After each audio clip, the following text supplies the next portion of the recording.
नमस्कार। आज पूरी दुनिया एक ऐसे चौराहे पर खड़ी दिखाई दे रही है जहां से आगे जाने वाला हर रास्ता इतिहास में दर्ज हो सकता है। यह कोई अचानक बदला हुआ दृश्य नहीं है। यह उस लंबे तनाव का नतीजा है जो महीनों से नहीं बल्कि वर्षों से धीरे धीरे बनता चला आ रहा था। अंतर्राष्ट्रीय राजनीति में अक्सर बड़े बदलाव अचानक नहीं दिखते। वे पहले शब्दों में आते हैं, फिर चेतावनियों में, उसके बाद हथियारों के प्रदर्शन में और अंत में युद्ध के मैदान पर। आज दुनिया उसी आखिरी पड़ाव के बेहद करीब खड़ी दिखाई दे रही है। रूस, यूक्रेन, अमेरिका और यूरोप के बीच चल रही खींचतान अब सिर्फ राजनयिक बैठकों, कड़े बयानों या संयुक्त राष्ट्र के मंच तक सीमित नहीं रह गई है। ये टकराव अब हथियारों की भाषा बोलने लगा है। आधुनिक हथियार, हाइपरसोनिक तकनीक और परमाणु संकेत, ये शब्द अब सिर्फ रक्षा विशेषज्ञों की रिपोर्टों तक सीमित नहीं हैं, बल्कि आम लोगों की बातचीत का हिस्सा बन चुके हैं। यही इस दौर की सबसे बड़ी पहचान है। यूक्रेन की जमीन पर युद्ध जारी है। हर दिन वहां सूरज उगता है, लेकिन लोगों को नहीं पता कि शाम तक क्या बचेगा।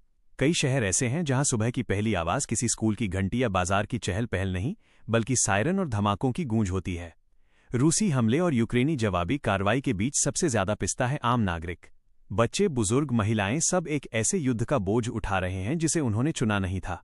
कई इलाकों में बिजली पूरी तरह ठप हो चुकी है।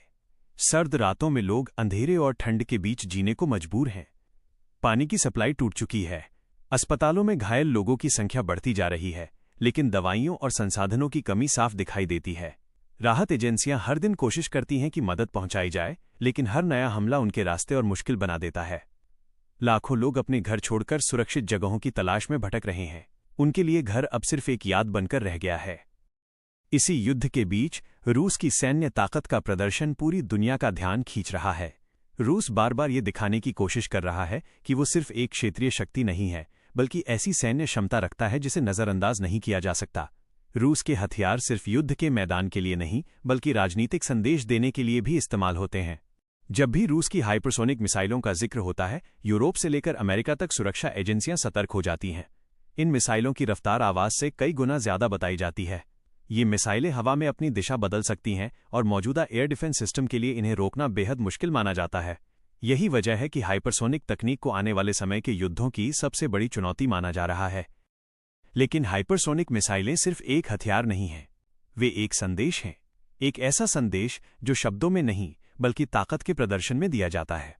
जब कोई देश ये दिखाता है कि उसके पास ऐसी तकनीक है जिसे रोकना आसान नहीं, तो वो अपने विरोधियों को ये सोचने पर मजबूर कर देता है कि अगला कदम उठाने से पहले 100 बार विचार किया जाए। रूस की हर सैन्य गतिविधि को अब सिर्फ यूक्रेन के संदर्भ में नहीं देखा जाता, उसे वैश्विक सुरक्षा के नजरिए से परखा जाता है। क्योंकि आज यूक्रेन सिर्फ एक देश नहीं है, वो एक मैदान बन चुका है जहां दुनिया की बड़ी ताकतें अपनी रणनीतियों की परीक्षा ले रही हैं। रूसी राष्ट्रपति व्लादिमीर पुतिन के बयान इस पूरे घटनाक्रम में बेहद अहम भूमिका निभाते हैं। उनके शब्द सीधे होते हैं, लेकिन उनके पीछे कई परतें छिपी होती हैं। पुतिन खुले तौर पर यह नहीं कहते कि रूस परमाणु हमला करेगा, लेकिन वे ये जरूर कहते हैं कि अगर रूस के अस्तित्व को खतरा हुआ तो सभी विकल्प खुले रहेंगे। अंतर्राष्ट्रीय राजनीति में ये एक बेहद गंभीर संकेत होता है।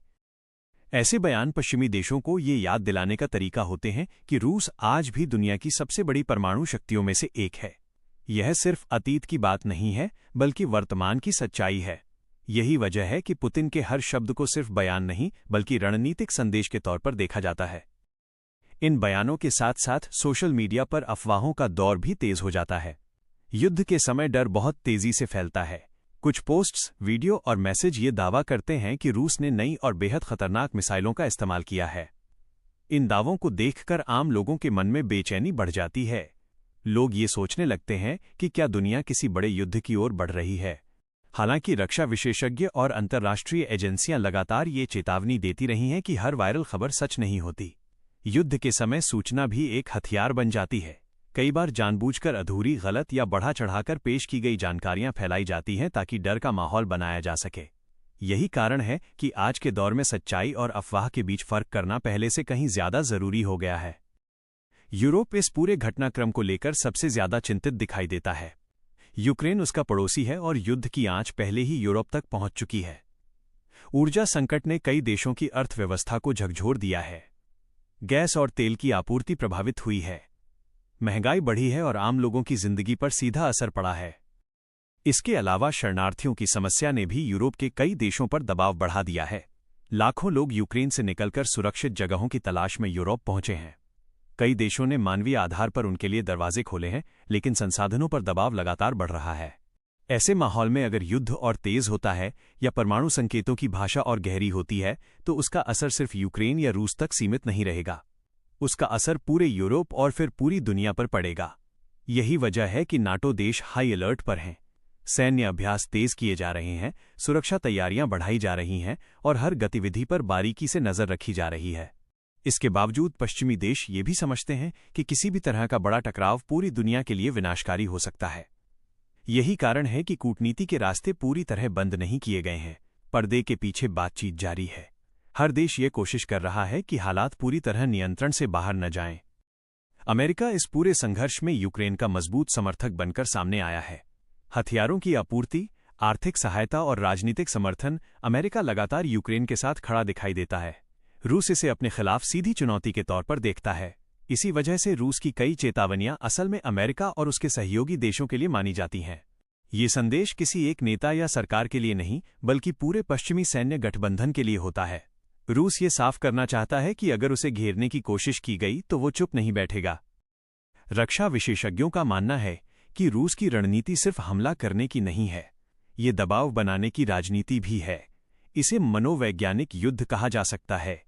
जब किसी देश को लगातार ये महसूस कराया जाए कि हालात किसी भी वक्त बिगड़ सकते हैं, तो उसका असर बातचीत और कूटनीति पर साफ दिखाई देता है।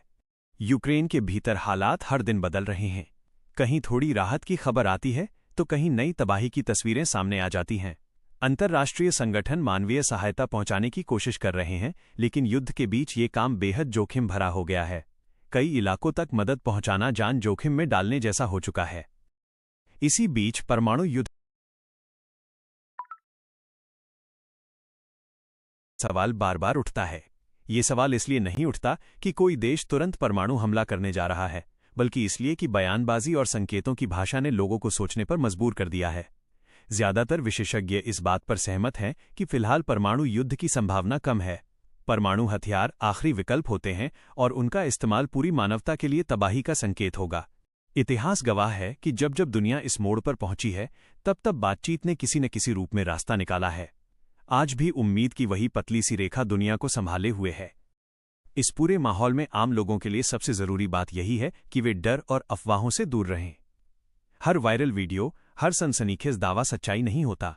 हालात गंभीर जरूर हैं, लेकिन दुनिया अभी भी उस मोड़ पर खड़ी है जहां समझदारी, संवाद और संतुलन से बड़े संकट को टाला जा सकता है। रूस की सैन्य ताकत, यूक्रेन का संघर्ष, अमेरिका और यूरोप की रणनीति, इन सब के बीच दुनिया एक नाजुक संतुलन पर टिकी हुई है। ये संतुलन कभी भी बिगड़ सकता है, लेकिन इसे संभालने की कोशिशें भी लगातार जारी हैं। आने वाले दिन ये तय करेंगे कि ये टकराव किस दिशा में आगे बढ़ता है। क्या दुनिया तनाव के इस दौर से निकलकर शांति की ओर बढ़ेगी, या फिर इतिहास एक और कठिन अध्याय लिखेगा? इसी के साथ पी इंडियन न्यूज़ आपसे अपील करता है कि सच्ची, संतुलित और जिम्मेदार पत्रकारिता के लिए हमारे साथ जुड़े रहें। अगर आपको ये ब्रेकिंग न्यूज़ कहानी पसंद आई हो तो पी इंडियन न्यूज़ को लाइक, शेयर और सब्सक्राइब जरूर करें। हम आपको बिना अफवाह, बिना डर, सिर्फ सच दिखाते रहेंगे। क्या आप चाहते हैं कि मैं इस स्क्रिप्ट के लिए कुछ